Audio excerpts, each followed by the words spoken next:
everyone, and welcome back to Crypto's News. I'm Elle. And I'm Omar, aka Crypto, and we're here to answer a lot of the basic questions related to cryptocurrency in hopefully a nice, streamlined, and concise way to the answers of those questions that tend to come up a lot. We've been running a daily news channel, and we frequently get asked the same questions, so hopefully these answers will make it easy for you and your family members and your friends to understand what is cryptocurrency and why it's important. So why don't you give us a little bit of an intro into the space? Sure.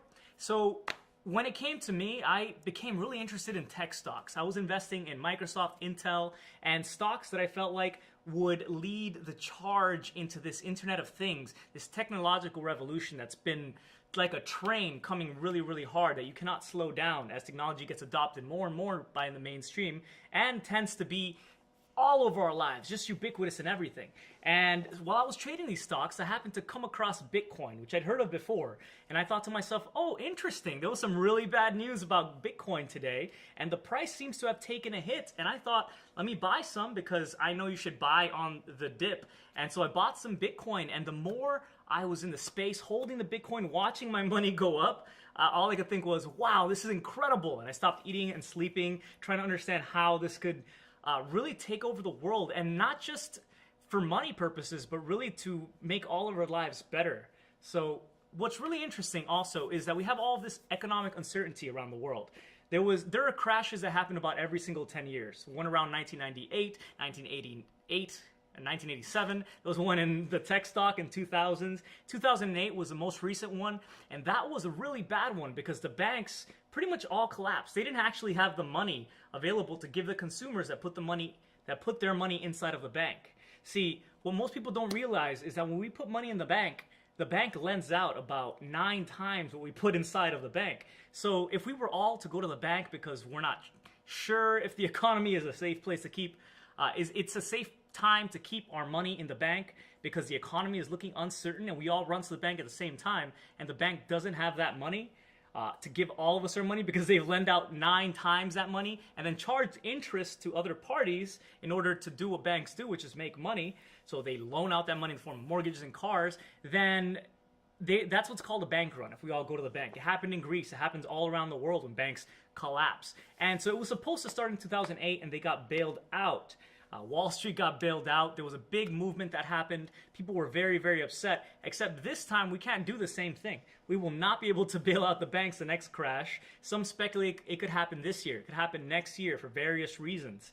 There's a limit, for example, to the amount of debt that the United States can print here in the United States, which is debt that we owe to other countries. Countries buy what are called bonds, so we have to pay within the next 10 years. They basically lend us money. We give them a piece of paper called a bond, and we say we're going to give you a 5% return after 10 years. And so we owe debts to those people who work for the government and have their pensions. How are we going to pay all of this debt that continues to grow? And there's actually a limit to the amount of debt that can be printed in the United States called the debt ceiling, and we hit that limit, and it's supposed to come up the discussion as to whether to raise it or not in November again.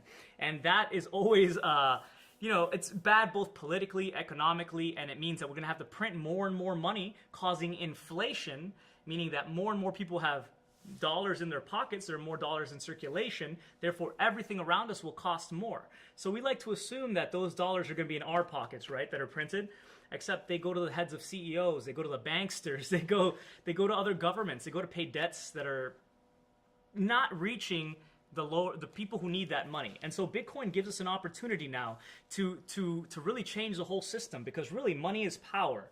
He who issues the money issues the power and the control. So we've been used to this entire world where we have one entity, such as the Federal Reserve here in the United States, that prints the money. They print the money to pay off debts that they need. They print the money when banks are insolvent or those bank runs happen, and that means that our dollar is worth less. More in circulation, more supply, or the same or less demand, because the US dollar isn't backed by gold as it once was before 1971, means that we're going to pay more for everything, and we become more and more almost like indentured slaves, really, to working more and more hours. Look at the quality of life Americans had in the 60s and 50s. That's not the case anymore through programs called quantitative easing, which is a fancy word for printing more money. So really what it is that we have more and more money being printed due to inflation, which is bad, right? And instead we finally have this one currency called Bitcoin that got created in 2009.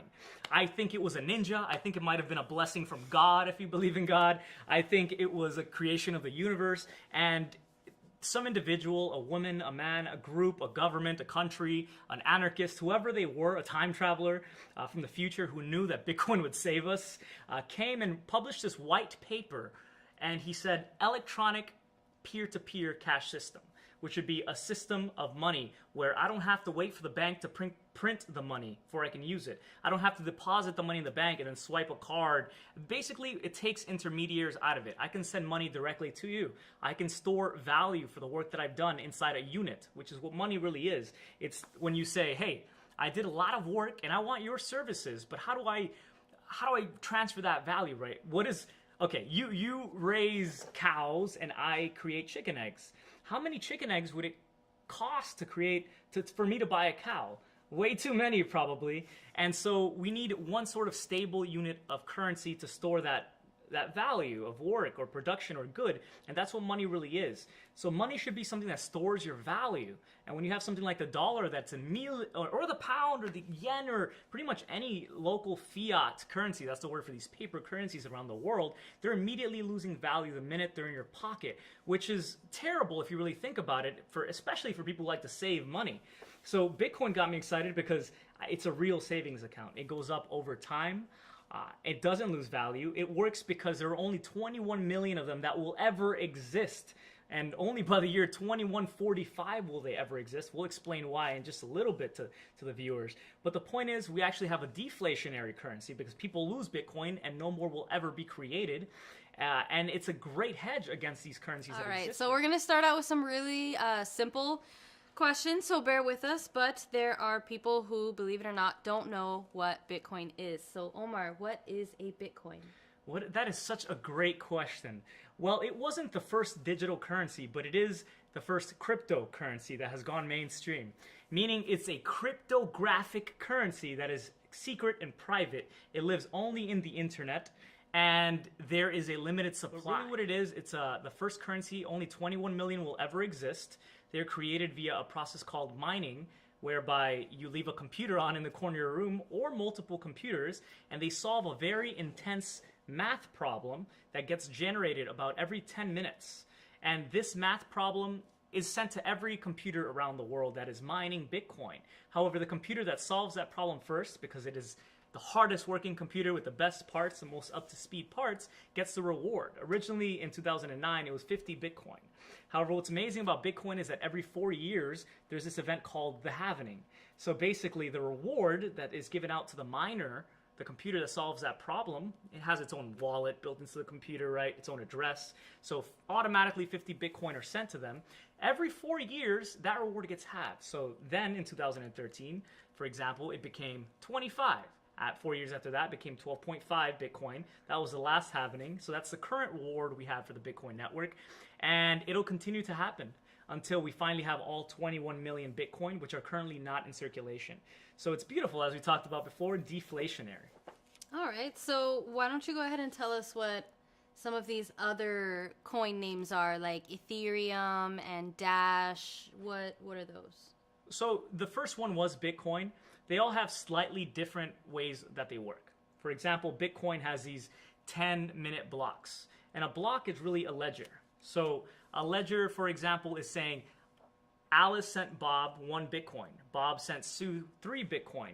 So in order to keep track of a ledger, really what that math problem we talked about previously was doing was taking that ledger and making sure that everything was accurate, that no party could change that ledger, so you keep track exactly of where every Bitcoin and what address it is inside of. You do this by something called inputs and outputs. I cannot send more than I have coming in via input. So the system works, you do the math, and you solve it. So you have these 10-second blocks, so every single block, think of it like one page of that ledger. Then the next problem comes up, that's another page of the ledger, and you have what's called a blockchain, a chain of ledgers, or a chain of blocks, which is what these ledgers are called digitally. So you could tweak that. You could say, I'm going to have 2.5 minute blocks, and I'm still going to give out 50 Bitcoin every single reward, except I'm not going to call it Bitcoin. I might call it fuzzy coin. And so that's how some of these other coins work. They just tweak slightly how it works. They might offer more transactions per second. Bitcoin only offers maybe 2.3 to 7 transactions per second, so not very much. It's still got a ways to go before it reaches Visa's level of 10,000 transactions per second. And it's not very private, because any of us could go online to these things called block explorers, plug in any address, and see how many Bitcoin are inside of the address and where it's going, and you can track this. So there are different coins such as Zcash that offer privacy. They use even more intense computing power while they mine in order to make these transactions obfuscated. So it's pretty popular. It was popularized in the deep web, for example, places that you could do nefarious, illegal activities in. Naturally, these individuals might not want the government to know about how that money is moving around, maybe for tax evasion, or just simply privacy. I don't want people to know how much money I have. So that's why Zcash and some of these privacy coins, Zcoin, for example, Dash are very popular. Dash also has something called instant send. So sometimes on the Bitcoin network, you might wait for 2 blocks before you get that confirmation that the Bitcoin are indeed sent. So if we're talking about 10-minute blocks, that may be 20 minutes before that Bitcoin is sent. So instead, Dash offers something called instant send. You pay a little bit more of a fee to the miners, but it runs really, really quick. And what's really exciting also about Dash, which stands for digital cash, is that if you hold 1,000 Dash, you get to create something called a master node. A master node gets to vote in what direction the blockchain goes. So for Dash, for example, anyone could write to the master nodes and say, hey, master nodes, I would like to fly an airplane that says Dash on the side across the world. And would the Dash master nodes vote yes to this? And if the majority of the master nodes vote yes, that are staking 1,000 Dash, you cannot move it, then they can get funded directly out of the blockchain. That proposal will automatically get a reward of the Dash that are created every single block.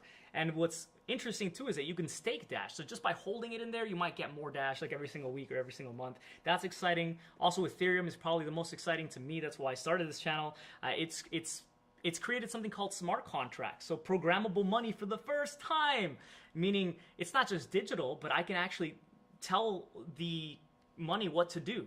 I might send you money every single year on your birthday if I'm a parent. Or I might create a contract to buy a house. Instead of having to go to a lawyer to do escrow and they hold the funds while we clear all the paperwork, you send that money to a smart contract. That's what Ethereum is, a smart contract system.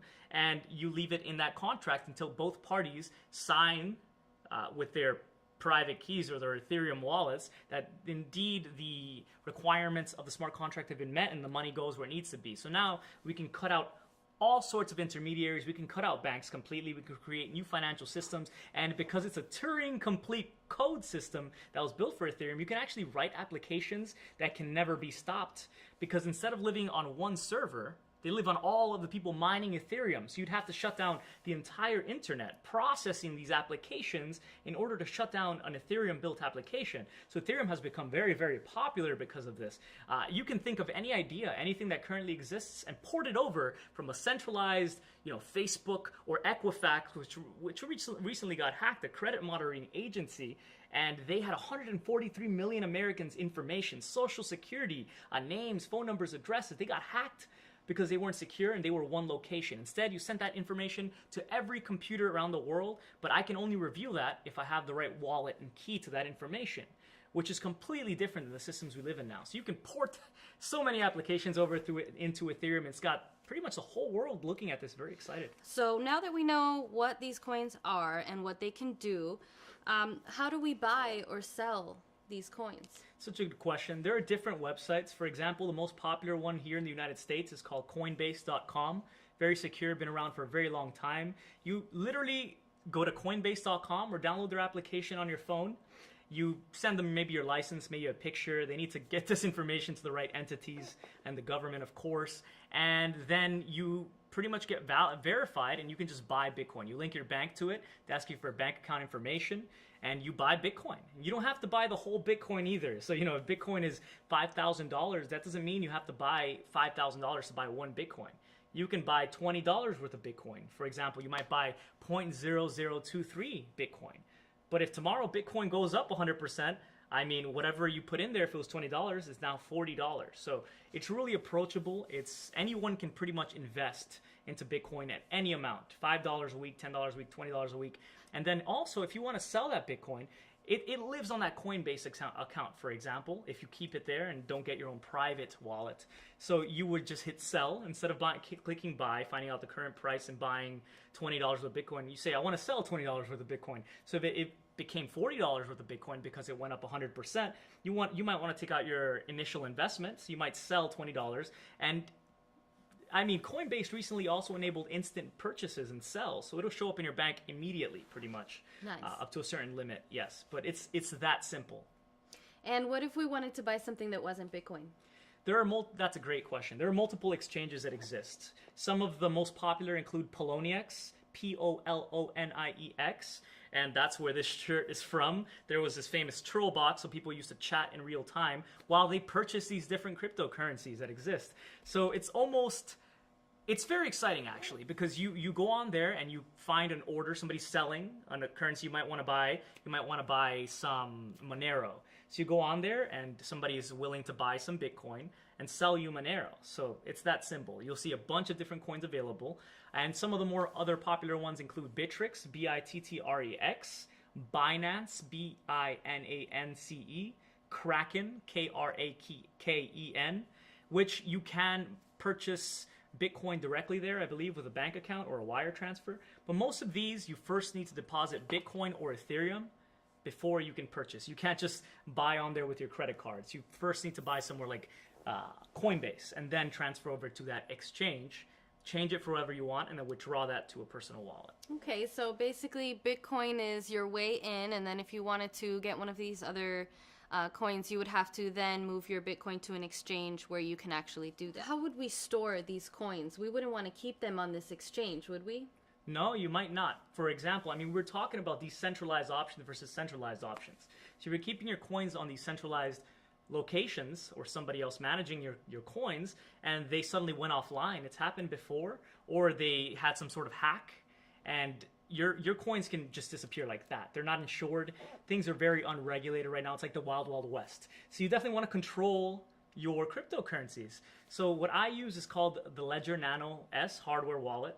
We'll have a link in the description below, of course. Once you have a sizable amount of money, security is something you should definitely be aware of. If it's going to cost you more for one of these devices than the actual amount that you have, I would definitely hold off. You're not going to be a big target probably to these hackers just yet. But some of the options include a paper wallet, which is a wallet that prints out your private key, which is like the key to the mailbox that allows you to send those coins. So they'll just print out a bunch of numbers and letters, and they'll print out a public key as well, which is an address you sent to or withdraw into that account. So you can use a paper wallet, you can use a hardware wallet, which is what I'm talking about, which never reveals your private keys. If somebody had your private keys, they could send all your coins. So you want to keep your private keys as hidden as possible, and these devices never show your private keys, even to yourself. You have to keep them plugged in order to send tokens. So does that mean that the public key is accessible for people sending, but the private key is the one that you would need to get your money out of your wallet? Exactly. Okay. To clarify that further, and I kind of reference that right now, which is the mailbox analogy, which is anyone can send to a mailbox, to a P.O. box. Anybody can send you mail. Right. So that's like your public key, the address, your P.O. see. box number. Mm-hmm. And then your private key is the key to that mailbox. You need to have the private key in order to get the mail and send it anywhere. So that's some of the options. You can also get Jack's wallet, Exodus wallet. These are software wallets, a little bit more unsecure. You can secure them with a PIN, but there might be ways that people can hack into that or get that information easier. And the last thing you probably want to do is keep them on an exchange, but for the people who have a little bit technical, less of a know-how technically, might want to wait a little bit and get a bit of experience as to how these keys work before moving their coins, because they are unretrievable if you send them to the wrong address, just like cash. Okay, cool. So what would you do if you lost your wallet? Good question. Depends what kind of wallet, right? So if you lost your username and password to these sites, if you're keeping it on exchange, you reach out to them and they might be able to verify your identity. You'll get your funds back that way. So another thing is your paper wallet. If you lose your paper wallet and don't have a copy of that, then it's gone. You've lost it forever, unfortunately. So be very, very careful. If you lost your hardware wallet, they come with a 24-word phrase.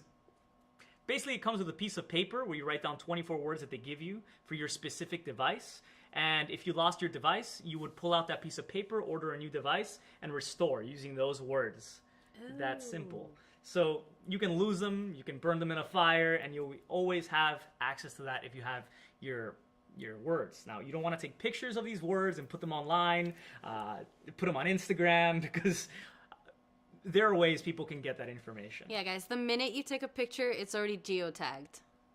Yeah. Yeah, that is very true. Even if you have location off, oftentimes, via Wi-Fi. Yeah. So our next question, we touched upon this briefly earlier when we mentioned other coins besides Bitcoin, but the actual specific term for that would be altcoin. So what exactly is altcoin? It's like you mentioned, Ethereum. It's just like Zcash or Monero. It's an alternative coin. An alternative Any coin to Bitcoin. that's not Bitcoin, Yes. basically. Awesome. And another term we see here a lot is ICO. So what is an ICO? Another wonderful question, Els. And that question, the answer to that is that these tend to be fundraisers. That's primarily what it is. The most popular ICOs, or initial coin offerings that exist right now, are those built on the Ethereum network.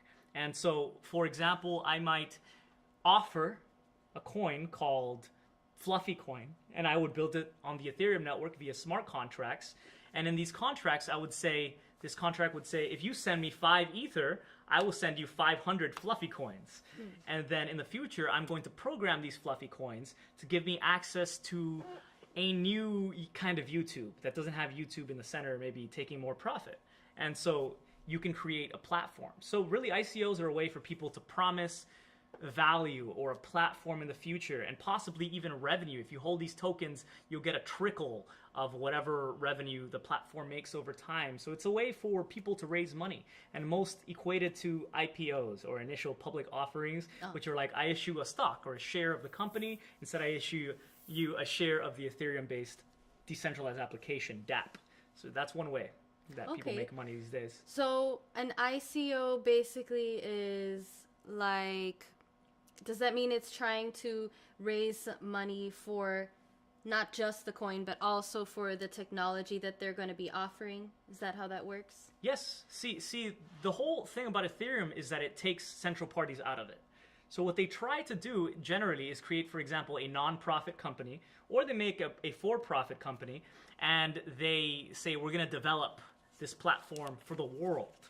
And so they will take that Ether, use some of that Ether for marketing, for development, to pay the developers, and hopefully eventually wipe their hands clean, and the platform is built, and then they just let it run, and it can never be shut down. It's built on the Ethereum network. So that's generally how these things should work. Over time, these people take their hands out of it completely, the developers. Now, it's very, very early on, so, I mean, we're seeing that people keep developing on it, and we don't know exactly if a lot of companies will take their hands out of it.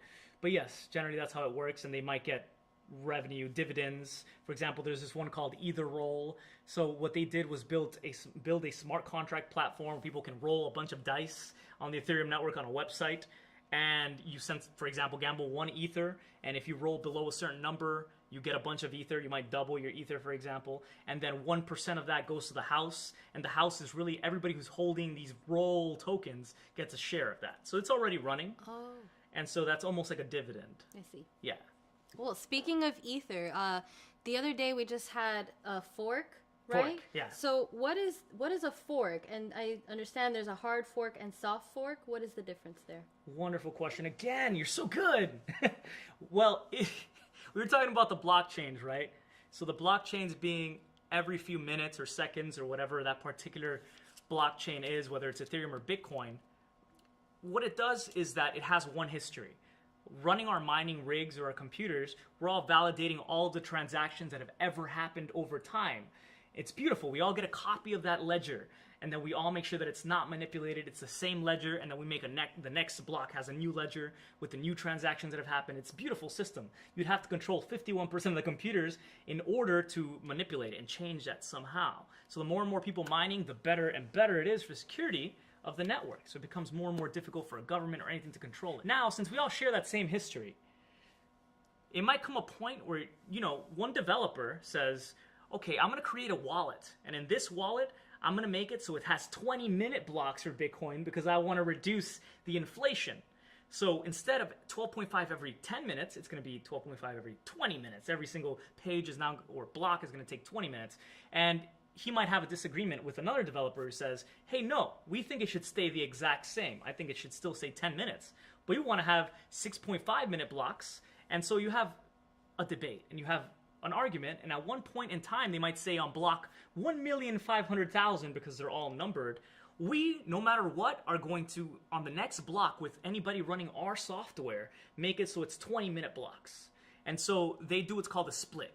So they came from the same history, same block, almost like a train, and then that train kind of forked, and we went out down two different paths, even though we came from the same paths. And now you might have two different coins. You might rename this coin, but it's really came from the same history. And so we've seen that happen with hard forks in particular. Ethereum was one of the big ones. Ethereum had something called Ethereum Classic, which happened.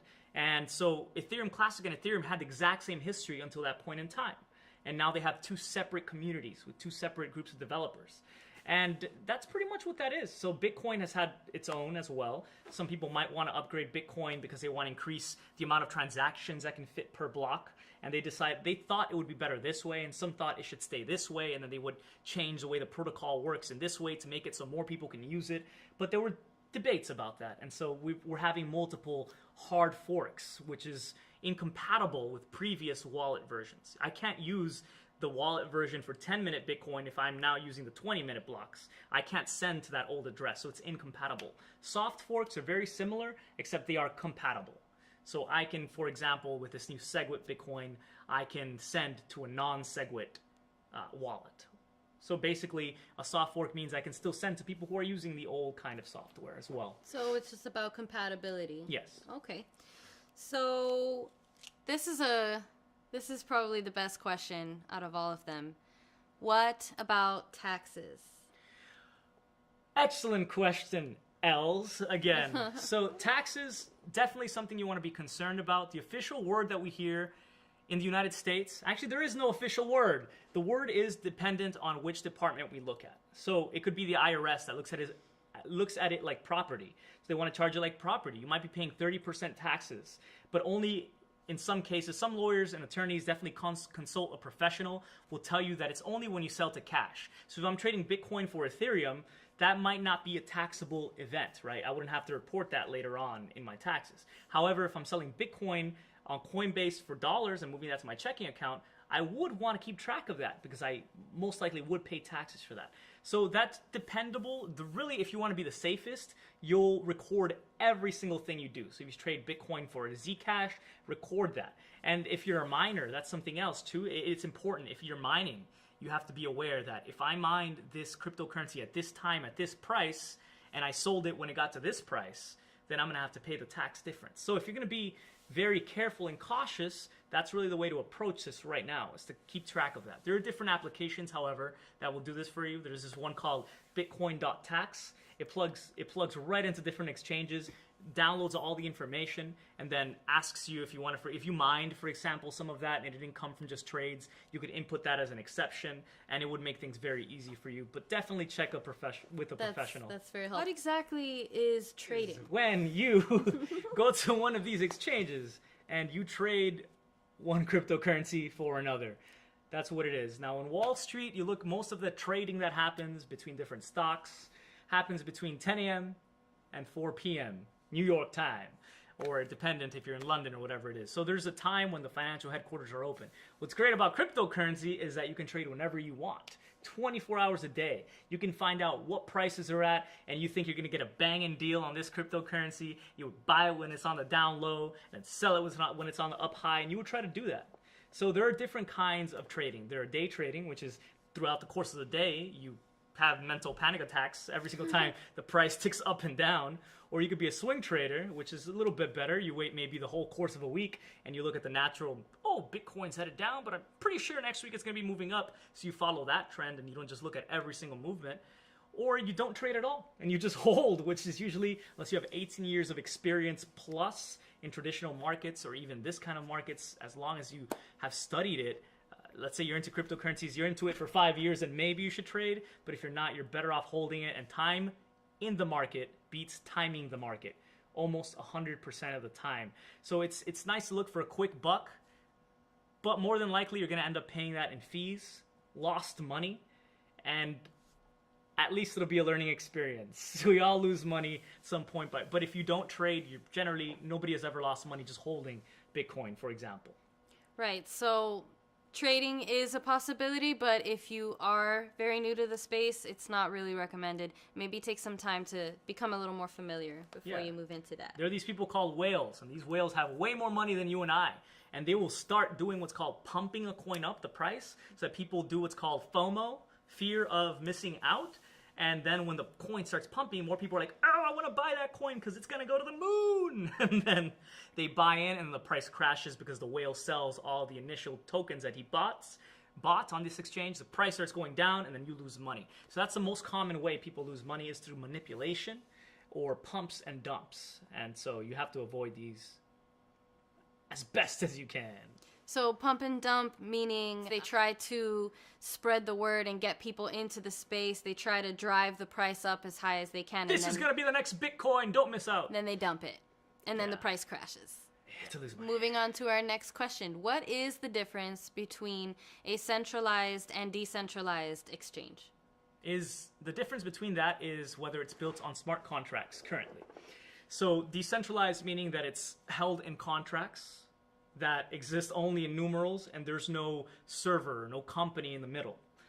It's just living on the mining nodes around the world, people mining. So decentralized exchanges don't run the risk of somebody running away with your money or getting hacked, because nobody has ever been able to hack the Bitcoin network or the Ethereum network. And you have all of the best hackers in the world first trying to infiltrate it in order to access Bitcoin and create Bitcoin, never been able to do it. So instead they create more security for Bitcoin. They actually improve the protocol. So you have some of the best minds in the world building for these kind of networks. So you want a decentralized exchange where the money doesn't live in for example, Coinbase or Poloniex. Instead, it's decentralized. And they tend to be a little bit slower. They might charge you more network fees, but that's what you pay for security. All right. I wanted to go ahead and bring up gold versus cryptocurrency. Gold has been used as money, that store of value, for thousands of years. As long as we can look back in human history, we've been using gold for quite some time. So Bitcoin only has about 9 years of experience on it. So people like to say, if something were to happen to the economy like we previously discussed, and we can't get food on our supermarket shelves, we can't get water, then who's going to be running the internet, right? Who's going to be running the internet? In this kind of world, it might be interesting because let's say there was a huge nuke that knocked out the power for the whole world, an EMP, then that would kind of stink because you can't turn on your phone, charge your phone, and access your Bitcoin. So gold might be necessary in that kind of case. But so would dollars, right? Cash would probably still have value at that point. So it's important to be diversified and have different kinds of assets. Now, gold is great because it only gets created by supernovas. It's very rare. It's precious. And it's impossible to create. People and alchemists have been trying to do this for millennia, to create gold or turn lead into gold. So it's very similar with Bitcoin. You can't create more Bitcoin. You can create a different alternative currency, but not Bitcoin itself. So yeah, in the event that the internet was down, gold would be pretty interesting to have. The price would probably go up. Now, the issue is that gold is manipulated. When you look at the spot price or the current exchange price for gold, that's not really what that gold is worth. It's what these contracts that are being traded on Wall Street, on different exchanges, such as the COMEX, are being traded at. So they create these extra pieces of paper. Each piece of paper is backed by a little piece of gold, right? And instead of having just one paper backing one piece of gold and trading that paper on the Wall Street floors, for example, they wouldn't be carrying around wheelbarrows of gold. What they do is they print extra pieces of paper for every piece of gold, so they can keep the price down. So if you're looking for just an investment, if the financial system keeps running as it has without a hitch, it hasn't proven to be the best investment. Bitcoin works either way, whether that works or doesn't. And if the internet were to go down, even temporarily, as soon as it came back up, you would have access to your coins again, and they would probably be worth a lot more. True. What we're going to do here is I'm going to go ahead and just shoot a word at you. You give me the explanation, and we'll move on to the next one. So we're going to start with FOMO. FOMO. Pretty sure we did this. Fear of missing out. Fear of missing out. So that's when the price starts going up and you're thinking, I don't want to miss out, so I'm going to buy now, and then the price goes down tomorrow. Okay. So usually FOMO is used in that kind of sense when it's driving the price. Yeah, and it actually segues really well into a tip that I have for most people, which is set yourself a target. If, for example, you know that the next halving event for Bitcoin is in 2020, and you know that every single time a halving of that reward happens for the Bitcoin network, that the price goes way up, and you know that the next one is 2020, then say, I'm not going to sell my Bitcoin until 2020. I'm going to take a look, and that's your target, right? Or I'm not going to sell Ether until the end of the year because I read the news, I looked at the news, and I know this major upgrade is happening that month. So you don't panic, right? That's what I love about my hardware wallet, like my Ledger Nano S, because if I have my keys inside to this cryptocurrency of a device that is at home, and I'm at work, and I am refreshing the price, and I see it starts going down, and I'm panicking, it's going to be very difficult for me to leave work, right, and ask my boss to go home because I'm losing money on Bitcoin, right, and get the device out, plug it in. Plus, I might just be lazy because the two most common traits to humans are fear and laziness, right? So I'm scared of the price going down, and I'm lazy. I don't want to get to my device. So I think that's one of the best things about that. Instead of keeping the money inside of your phone, it'll be really easy to fear of miss out or panic sell. You set yourself a target, or you get yourself a hardware wallet, and you say, you put a target first. You put a goal. That's also what makes it such a great savings account, is that it's not that easy to access. So in a way, you're kind of deterred and you'd rather just leave it there. The other thing I wanted to say is, guys, you haven't lost any money until you have sold for US dollars. Or pounds, or whatever you're using around the world. We're going to move on to the next one. The next one is FUD. F-U-D. What's FUD?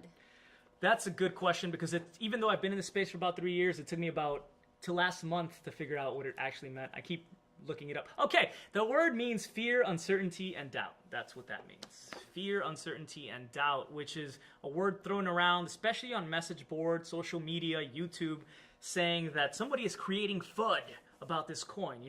I'm holding big bags of this coin, and you guys is saying bad news about this coin. You're saying that this coin is a scam. That would be saying that this is FUD. You're creating fear, uncertainty, and doubt in people's minds about whatever it could be. Okay, so that's kind of related to the whole pump and dump thing in a way.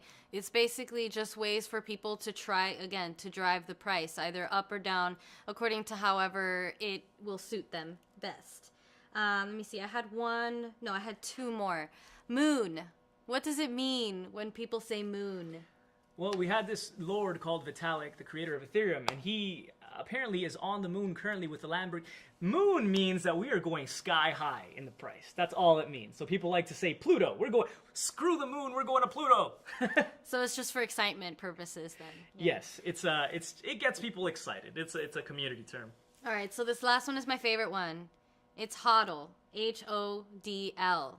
What is that? So it means hold on for dear life, some people say, or it means hold, but it's a typo.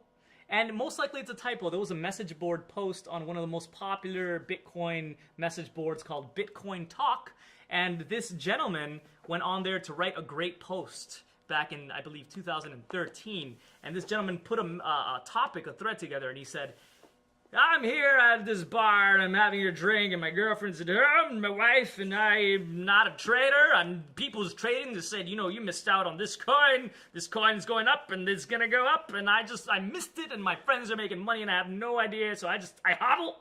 I don't know what I'm doing. I know I made a typo, but hodl life, hodl crew. I know I'm a bad trader. My friends is best. I love you guys. Bye. That's me. I'm a bad trader. I just hodl. I'm a great hodler. Yes. Yeah. And then everyone blew up in that thread, and they said, okay, we're going to make this a movement. This guy is the best.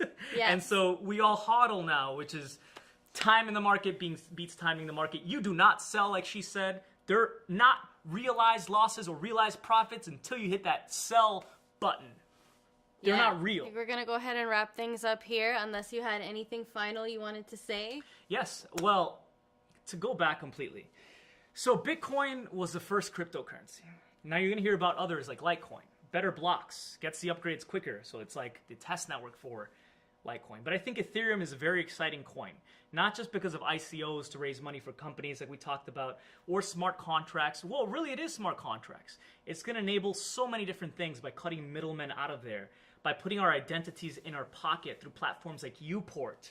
It could very well be the fabric of human society moving forward. I would look at companies that, like I began to say in the beginning of this conversation, such as Intel, which is making chips, computer chips that are in everything. And you look at companies like Microsoft, and all these companies are looking at something called the Internet of Things, which is when all of the things around us are connected to the internet. And they all have chips inside of them that are extremely cheap. Chips, as you know, as Gordon Moore of Intel said in the 70s, get double as fast in efficiency every year and half the cost. And so it gets to this point where you have people like Ray Kurzweil, a futurist from the Singularity University, and you have Michio Kaku, K-A-K-U, talking about this possible singularity where computer chips are in everything, they're extremely fast, and we get the ability to touch our wallpaper and it changes colors. Or our shirt, as soon as we put it on, knows what temperature we like. Or we can put contact lenses that have chips inside of them into our eyes so that we can get more rods and see more colors, maybe even ultraviolet. And we can begin to augment ourselves. So if we're going to have this Internet of Things and they're all communicating with each other, you have Samsung creating their own networks. In order to access the Samsung network, you need a Samsung TV, a Samsung refrigerator, and a Samsung, keyboard, piano. And they can only talk to themselves. But what about Apple, right? Because we have Android platform, we have the Apple platform, and they cannot communicate to each other. They own different things. So if we could merge them together and have one fabric for all of humanity that is decentralized, how incredible would that be? So I began to look at these companies and think, okay, who's it going to be? And then I found out about Ethereum. I was frustrated at how slow Bitcoin was. I was trying to send Bitcoin and I was paying higher fees to the Bitcoin network. I was waiting forever for it to confirm. I found Ethereum to be really exciting because the coins moved a lot quicker.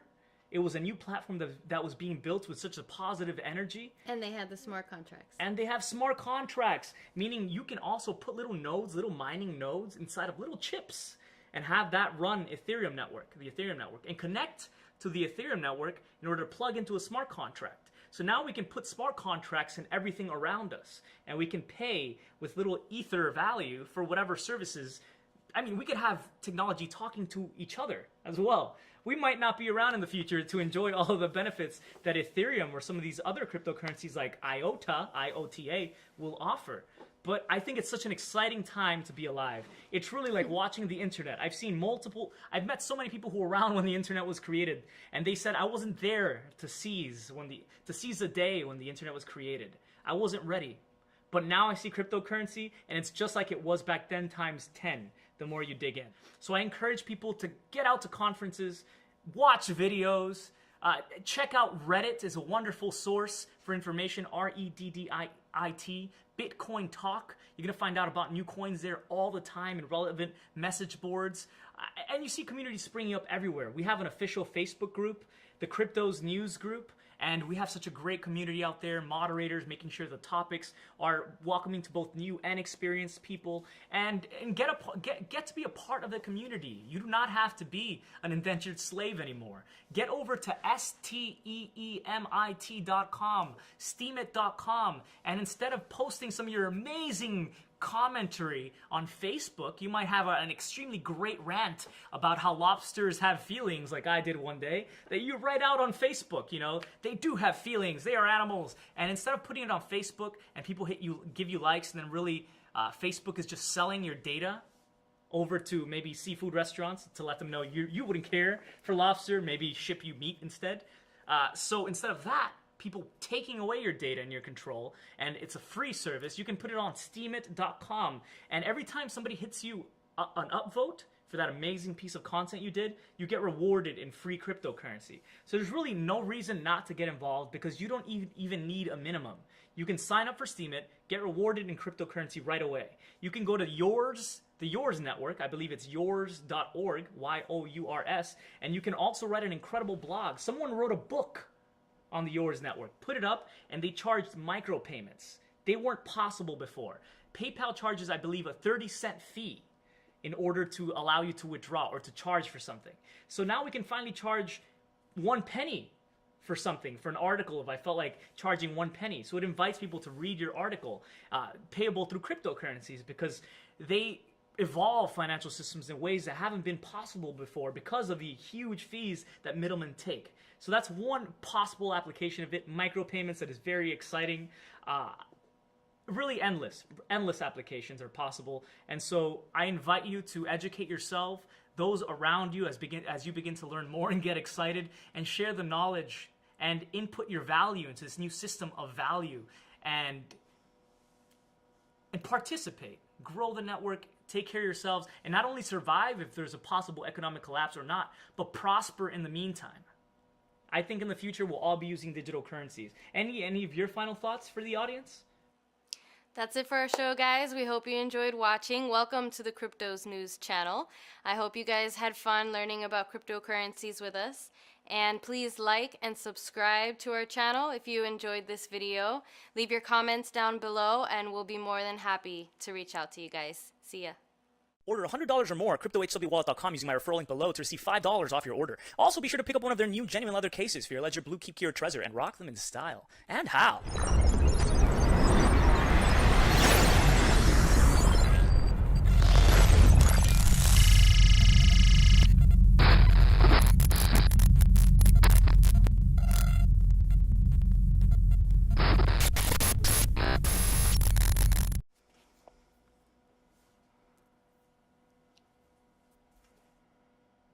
Just come.